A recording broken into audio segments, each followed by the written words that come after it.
வணக்கம் நண்பர்களே, என்னோட சேனலுக்கு உங்களை வரவேற்கிறேன். வந்தார்கள் வென்றார்கள் அத்தியாயம் 47. கூடவே எத்தனையோ போர்க்களங்களை பார்த்த நான் சில பாவாடைகளுக்கு பயப்படுவதா என்று நண்பர்களிடம் அழுத்து கொண்டார். அந்த சமயம் பார்த்து அவர் கையில் ஒரு வகையாக சிக்கியது தாராவுக்கு ஷாஜஹான் எழுதிய ஒரு கடிதம். தாரா நலமாக இருக்கிறாயா என்று ஆரம்பித்து தன் ஆதரவு தாரா ஷிகோவுக்குத்தான் என்று முடிக்கப்பட்டிருந்தது அந்த கடிதம். இதையே ஒரு காரணமாக காட்டி, இந்த நிலைமையிலும் வஞ்சகமாக நடந்து கொள்ளும் தந்தையை நான் பார்க்க விரும்பவில்லை என்று கோபத்துடன் அறிவித்த அவுரங்கசீப் டெல்லிக்கு ஊர்வலமாக கிளம்பினார். அண்ணனுடன் கூட்டணி அமைத்து செயல்பட்ட முராத்தின் மூளை ஒரு வழியாக வேலை செய்ய ஆரம்பித்தது. தன்னை பாதுஷாஜி என்று அவுரங்கசீப் அழைத்ததெல்லாம் வெறும் கிண்டல்தான் என்பது மெல்ல மெல்ல அவருக்கு புரிந்தது. போகிற போக்கை பார்த்தால் பணியாளுக்கு தரும் மரியாதை கூட அவுரங்கசீப் தனக்கு தரப்போவதில்லை என்பதை புரிந்து கொண்ட முராத் தன் சகாக்களை ஆலோசனைக்கு அழைத்தார். சமயம் பார்த்து அவுரங்கசீப்பை தீர்த்து கட்ட வேண்டியதுதான் என்றார்கள் நண்பர்கள். ஓரிரு நாட்கள் அந்த திட்டத்தை முராத் தள்ளி போட்டதுதான் பெரும் தவறாக போயிற்று. அதற்கு முன் அவருக்கு அழைப்பு வந்தது அவுரங்கசீப்பிடமிருந்து விருந்துக்கு வர சொல்லி. அன்று ஜூன் 25ஆம் தேதி 1658. அண்ணனுக்கு தான் சந்தேகப்படுவது தெரியக்கூடாது என்பதற்காக ஷாபாஸ் என்னும் ஒரே ஒரு மெய்க்காவலரோடு டெல்லிக்கு அருகே மதுராவில் அமைக்கப்பட்டிருந்த அவுரங்கசீப்பின் பாசறைக்கு இயல்பான புன்னகையுடன் வந்து சேர்ந்த முராத்தை அவுரங்கசீப் ஆறத் தழுவி வரவேற்றார். அவுரங்கசீப்புக்கு மது அருந்த பழக்கம் கிடையாது. ஒரே ஒரு முறை மதுக்கோப்பையை வாயருகே கொண்டு போய்விட்ட ரொமான்டிக்கான நிகழ்ச்சி பிற்பாடு. முராத் செய்த தவறுகள் 2. போட்ட திட்டத்தை உடனடியாக செயல்படுத்தாமல் தள்ளி போட்டது. சமய சந்தர்ப்பம் தெரியாமல் மது அனுபவிக்க அமர்ந்தது. கஞ்சத்தனத்திற்கு பெயர் போனவர் அவுரங்கசீப் என்று சொல்வார்கள். அன்று தம்பிக்கு மதுவை தாராளமாகவே வழங்கினார் அவர். எழுந்து நிற்க பார்த்த முராத்தின் கால்கள் தள்ளாடின. தம்பியை அங்கேயே படுக்க சொல்லிவிட்டு கிளம்பிய அண்ணன் கால் பிடித்துவிட தம்பிக்காக ஒரு பணிப்பெண்ணையும் அனுப்பினார். மெய்க்காவலர் ஷாபாஸ் கையில் நீண்ட வாளுடன் மிகுந்த எச்சரிக்கையுடன் எஜமானர் முராத்தை காவல் காக்க, திடீரென்று வெளியே ஏதோ கலவரமான சத்தம். அது வெறும் சத்தமல்ல, சதி திட்டம் என்பது புரியாத ஷாபாஸ் வாளோடு வெளியே பாய, அலேக் என்று 4-5 வீரர்கள் அவரை தூக்கிச் சென்று கழுத்தை நெரித்து கொன்று போட்டனர். சில மணி நேரம் கழித்து லேசாக கண்விழித்த முராத்தின் சப்த நாடியும் ஒடுங்கி போனது. சுற்றி நின்று கொண்டிருந்த அவுரங்கசீப் வீரர்களின் வாள் முனைகள் முராத்தின் மார்பருகே பளிச்சிட்டன. சங்கிலிகளால் பிணைக்கப்பட்ட முராத்தை கொண்டு வந்து டெல்லி அருகே யமுனை நதியில் உள்ள சிறு தீவு ஒன்றில் இருக்கும் கோட்டைக்குள் தள்ளினார்கள். ஜோதிடர்கள் நல்ல நாள் நேரம் பார்த்து சொல்ல, ஜூலை 21, 1658 டெல்லி செங்கோட்டைக்குள் பறந்து விரிந்திருந்த தோட்டத்தில் எளிமையாக ஆலம்கீர் என்ற பட்ட பெயருடன் முடிசூட்டி கொண்ட அவுரங்கசீப் விழா வானவேடிக்கை என்றெல்லாம் சற்றும் நேரத்தை வீணாக்காமல் படையை திரட்டி கொன்று மற்ற அண்ணன்மார்களை கைப்பார்க்க கிளம்பிவிட்டார். அதுதான் அவுரங்கசீப். லாகூருக்கு தப்பி சென்றிருந்த தாரா இவ்வளவு விரைவாக ஒரே மாதத்தில் படையுடன் அவுரங்கசீப் ஒரு பெரும் அலையைப் போல வந்து சேர்வார் என்று எதிர்பார்க்காததால் தப்பித்தோம் பிழைத்தோம் என்று சட்லெஜ் நதியை கடந்து மூல்தான் பிரதேசத்திற்கு ஓட வேண்டி வந்தது. முன்னொரு சமயம் ஷெர்ஷா துரத்த ஹுமாயூன் தப்பி ஓடிய அதே பாதை. ஆனால் ஹுமாயூனுக்கு கடைசி காலத்தில் வந்து சேர்ந்த அதிர்ஷ்டம்தான் தாராவுக்கு அடிக்கவில்லை. இதற்கிடையே ஷூஜா ஒரு படையுடன் வங்காளத்திலிருந்து டெல்லிக்கு கிளம்பிவிட்ட செய்தி அவுரங்கசீப்புக்கு வந்து சேர்ந்தது. ஒரு இடத்தில் நின்று போர் புரியாமல் ஓடிக்கொண்டிருக்கும் தாராவுடன் நான் கண்ணாமூச்சி ஆடிக்கொண்டிருக்க முடியாது. நீங்கள் தொடர்ந்து துரத்தி செல்லுங்கள். நான் வங்காளத்திலிருந்து கிளம்பிவிட்ட விஷவண்டை நசுக்கிவிட்டு வருகிறேன் என்று தளபதிகளிடம் சொல்லிவிட்டு கிழக்கு நோக்கி தன் போர் படையை திருப்பினார் அவுரங்கசீப். அவருடன் பயணித்தது தளபதிகள் கோல்கொண்டா புகழ், மீர் ஜும்லா மற்றும் ராஜபுத்திரர் ஜஸ்வந்த் சிங். தாராவிடமிருந்து அவுரங்கசீப் பக்கம் கட்சி மாறியிருந்த ராஜா ஜஸ்வந்த் சிங் போரில் புறமுதுகு காட்டியதற்காக ஜோத்பூர் கோட்டை கதவுகளை இவர் மனைவி மூட சொன்னது நினைவிருக்கும். ஷூஜாவுக்கு ஒரு ரகசிய கடிதம் அனுப்பியிருந்தார். கடைசி நிமிடத்தில் நான் பின்னால் இருந்து அவுரங்கசீப் படையை தாக்குகிறேன், அதே நேரத்தில் முன்னால் இருந்து தாங்கள் தாக்குதலை ஆரம்பியுங்கள் என்று ஜஸ்வந்த் சிங் சொன்னது உண்மை. ஆனால் ஏற்கனவே ஒரு முறை தாராவிடமிருந்து கட்சி மாறியவரை எப்படி நம்புவது? என்னவோ ஏதோ என்று சந்தேகப்பட்ட ஷூஜா கடிதத்தில் எழுதியபடியே ஜஸ்வந்த் சிங் செயல்பட்ட போது தன் பங்கை செய்யாமல் பின்வாங்க நிலைமை அவுரங்கசீப்புக்கு சாதகமாக போனது. தலையில் அடித்துக்கொண்ட ஜஸ்வந்த் சிங் தன் படைப்பிரிவுடன் அரைகுறையாக அவுரங்கசீப் படை வீரர்களை தாக்கிவிட்டு ராஜஸ்தானுக்கு ஓடிப்போனார். அவுரங்கசீப்பை சமாளிக்க முடியாமல் ஷூஜா டாக்கா நகருக்கு ஓட வேண்டி வந்தது. அவுரங்கசீப் ஆணைப்படி மீர் ஜும்லா அவரை விடாமல் துரத்த ஷூஜா அஸ்ஸாம் வழியே பர்மா எல்லைக்குள் புகுந்து அராக்கன் காட்டுப்பகுதிக்குள் ஒளிந்து கொண்டார். அதற்கு பிறகு ஷூஜா குடும்பத்தினரும் கூட சென்ற விசுவாசமான வீரர்களும் என்னவானார்கள் என்று வரலாற்றில் எந்த குறிப்பும் இல்லை.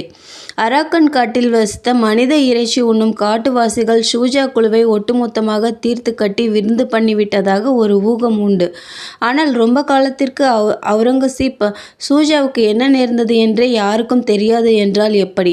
அப்படியென்றால் எப்போது வேண்டுமானாலும் திடீரென்று ஒரு படையோடு ஷூஜா இங்கு வந்து நிற்கலாம் என்றுதானே அர்த்தம் என்று அழுத்து கொண்டதாக கேள்வி. தாரா ஷூகோவின் கதையை பார்ப்போம். சிந்து மாகாணத்தில் இருந்த தாரா தன் படையுடன் அங்கிருந்து கிளம்பி பயங்கரமான கட்ச் பாலைவனத்தில் சிரமப்பட்டு கடந்து குஜராத் வந்து சேர்ந்தார். அங்கிருந்து தெற்கு நோக்கி சென்று கோல்கொண்டா பீஜப்பூர் சுல்தான்களிடம் உதவியை பெறலாம் என்பது தாராவின் திட்டம். ஜஸ்வந்த் சிங் நாம் இருவரும் இணைந்து சென்று டெல்லியை கைப்பற்றுவோம் என்று யோசனை சொல்ல அவருடன் சேர்ந்து கொண்டார் தாரா. ஆனால் அவுரங்கசீப்பின் தந்திரம் இங்கு வேலை செய்தது. நீங்கள் செய்த தவறையெல்லாம் மன்னித்து விட்டேன். தாராவிடமிருந்து விலகினால் உங்களுக்கு பெரும் பதவி காத்திருக்கிறது என்று ஜஸ்வந்த் சிங்க்கு ஒரு கடிதம் அனுப்பினார் அவுரங்கசீப். கடைசி நேரத்தில் தாராவின் காலை வாரிவிட்டு அவுரங்கசீப் பக்கம் சேர்ந்து கொண்டார் ஜஸ்வந்த் சிங். இன்றைய எம்எல்ஏக்களுக்கு செமத்தியான முன்னோடி போலிருக்கிறது இவர். ஆண்டு 1659 ஏப்ரல் மாதம் 12ஆம் தேதியில் ஆரம்பித்து 3 நாட்கள் தாராவின் படை முடிந்தவரை வீராவேசமாக அவுரங்கசீப் படையை மோதி பார்த்தது. போரில் பெரும் தோல்வி அடைந்த தாரா தன் இளைய மகன் சிஃபிர் ஷூகோ மற்றும் 1 டஜன் மெய்காவலர்களோடு மறுபடியும் தப்பி ஓடினார். குடும்பத்தை வேறு வழியில் வர செய்து பிறகு சேர்ந்து கொள்ளலாம் என்பது ஏற்பாடு. அதற்கும் குறித்த நேரத்தில் தாராவால் வர முடியவில்லை. கலவரப்பட்டு போன தாராவின் குடும்பம் தட்டு தடுமாறி அகமதாபாத் வந்து சேர்ந்தது. பிறகு ஒரு வழியாக தாராவும் வந்து சேர இவர்கள் யாரையும் உள்ளே விடாமல் கோட்டை கதவை மூடிக்கொண்டார் அகமதாபாத் கவர்னர். அவுரங்கசீப்பிடம் பயம்தான் காரணம். பித்து பிடித்தவரைப் போல வெறித்த பார்வையுடன் தாரா ஷூகோ அங்குமிங்கும் அலைந்து கொண்டிருக்க எந்நேரமும் அவுரங்கசீப் படை வீரர்கள் வந்துவிடுவார்களோ என்று கதிகலங்கி போய் கோட்டைக்கு வெளியே பரிதாபமாக நின்று கொண்டு கூச்சத்தை விட்டு ஓ என்று தாராவின் மனைவியும் மற்ற ராஜவம்ச பெண்மணிகளும் கதவுகளை திறக்க சொல்லி கதறி அழுது கொண்டிருந்ததாக குறிப்பிடுகிறார் அந்த பரிதாப காட்சியை நேரில் பார்த்த பிரெஞ்சு நாட்டு பயணி பெர்னியர். அவுரங்கசீப் டெல்லிக்கு திரும்பிவிட பிரதான தளபதி ஜெய்சிங் தலைமையில் டெல்லி படை விடாமல் தாராவை துரத்தியது. குடிக்க நீர் கூட தராமல் கட்ச் பாலைவனத்தை மறுபடியும் தாரா கடக்க வேண்டி வந்தது. அவுரங்கசீப்பிடம் இருந்த அச்சம் காரணமாக இந்தியாவில் எந்த வாயிற்கதவும் தாராவுக்கு திறக்கப்படவில்லை. பாரசீகம் போய்விடலாம் என நினைத்த தாராவின் குழு போலன் கணவாய் அருகே சற்று ஓய்வெடுத்தது. பாவம், தாராவின் தலையில் மேலும் ஒரு இடி. அவரது அருமை மனைவி சோதனையான நேரத்திலும் கணவனை நிழலாக தொடர்ந்தார். நாதிரா பேகத்திற்கு கடுமையான வயிற்றுப்போக்கு ஏற்பட்டது. ஜன்னி பிறந்தது. திடீரென்று இறந்து போனார் நாதிரா. மார்பில் அடித்துக்கொண்டு புரண்டு கதறினார் தாரா. சுற்றிலும் உள்ள மாபெரும் மலைகளைப் போல துன்பங்கள் தாரா ஷூகோவை சூழ்ந்து நெருக்கின என்று இந்த இளவரசரின் பரிதாப நிலையை வரலாற்றில் வர்ணிக்கப்படுகிறது. போலன் கணவாய்க்கு சுமார் 5 கிலோமீட்டர் தொலைவில் இருந்த தாத்தார் என்ற ஊரை சேர்ந்த ஆப்கானிய தலைவன் மாலிக் ஜீவான். அவன் உதவியை நாடினார் தாரா. மாலிக் ஜீவான் முன்பு ஒரு முறை ஏதோ ஒரு குற்றம் செய்துவிட அவனுக்கு ஷாஜஹானால் மரண தண்டனை விதிக்கப்பட்டது. அப்போது குறுக்கிட்டு அவனை காப்பாற்றியவர் இளவரசர் தாரா ஷூகோ. அந்த நன்றியை அவன் மறந்திருக்க மாட்டான் என்று நினைத்தார் தாரா. ஆனால் அவனோ செய்நன்றி கொன்று தாராவையும் அவன் மகன் சிஃபிர் ஷூகோவையும் சிறைப்பிடித்து அவுரங்கசீப்பிடம் கொண்டு சேர்ப்பித்து விட்டான். விலங்குகளால் பிணைக்கப்பட்ட தாராவும் சிஃபிரும் டெல்லிக்கு கொண்டு வரப்பட்டனர். ஆண்டு ஆகஸ்ட் 23, 1659 அன்று. தாரா வந்து சேர்ந்த தகவல் சொல்லப்பட்டதும் அவுரங்கசீப் முகத்தில் இகழ்ச்சி புன்முறுவல் படர்ந்தது. எனக்கு எவ்வளவு பிரச்சனை ஏற்படுத்திய இந்த கைதியை முதலில் தெரு தெருவாக ஊர்வலமாக விடுங்கள் என்று ஆணையிட்டார் பாதுஷா. ஒரு குட்டி யானையை சேற்றில் புரள வைத்து மேலே எந்த விரிப்போ இருக்கையோ போடாமல் அதன்மேல் கிழிந்த உடைகளுடன் மோசமான நிலையில் இருந்த தாராவை சங்கிலிகளால் பிணைத்து ஏற்றி உட்கார வைத்தார்கள். கூடவே வாளை உருவிய நிலையில் காவலுக்கு ஒரு வீரர். கொளுத்தும் ஆகஸ்ட் வெயிலில் நாள் முழுவதும் டெல்லி நகர வீதிகளில் தாராவை கொண்டு சென்றார்கள். பளீரென்று ஒளி வீசும் ஆபரணங்களுடன் பட்டு உடை அணிந்து தகதகக்கும் தலைப்பாகையுடன் கம்பீரமாக ஒரு தாராவை பார்த்தே டெல்லி மக்களுக்கு பழக்கம். இப்போதைய நிலையில் அவரை பார்த்த மக்கள் திகைத்து போனார்கள். தலையை சற்றும் நிமிர்ந்து பார்க்காமல் துவண்டு போய் கசக்கி எறியப்பட்ட பூவைப் போல யானை மீது தாரா செல்ல ஆயிரக்கணக்காக கூடிவிட்ட டெல்லி மக்கள் அவருடைய கோலத்தை பார்த்து ஓ என்று கதறினார்கள் என்கிறார் பெர்னியர். தாரா கைது செய்யப்பட்டதிலிருந்து கூடவே பயணித்தார் இவர் என்பது குறிப்பிடத்தக்கது. எக்கச்சக்கமான கூட்டம். எங்கு பார்த்தாலும் கிரீச்சிட்ட அழுகை குரல். பெண்களும் ஏன் குழந்தைகளும் கூட ஓ என இளவரசரை பார்த்து கதறி அழுதார்கள். யானையை சுற்றி வாளேந்திய ஒரு வியூகம் அணிவகுத்து சென்றதால் யாராலும் தாராவுக்கு உதவிக்கரம் நீட்ட முடியவில்லை. மொத்தத்தில் ரொம்ப பரிதாபமான காட்சி என்கிறார் பெர்னியர். மறுநாள் மக்களின் கோபம் தாராவை காட்டிக் கொடுத்த மாலிக் ஜீவான் மீது திரும்பியது.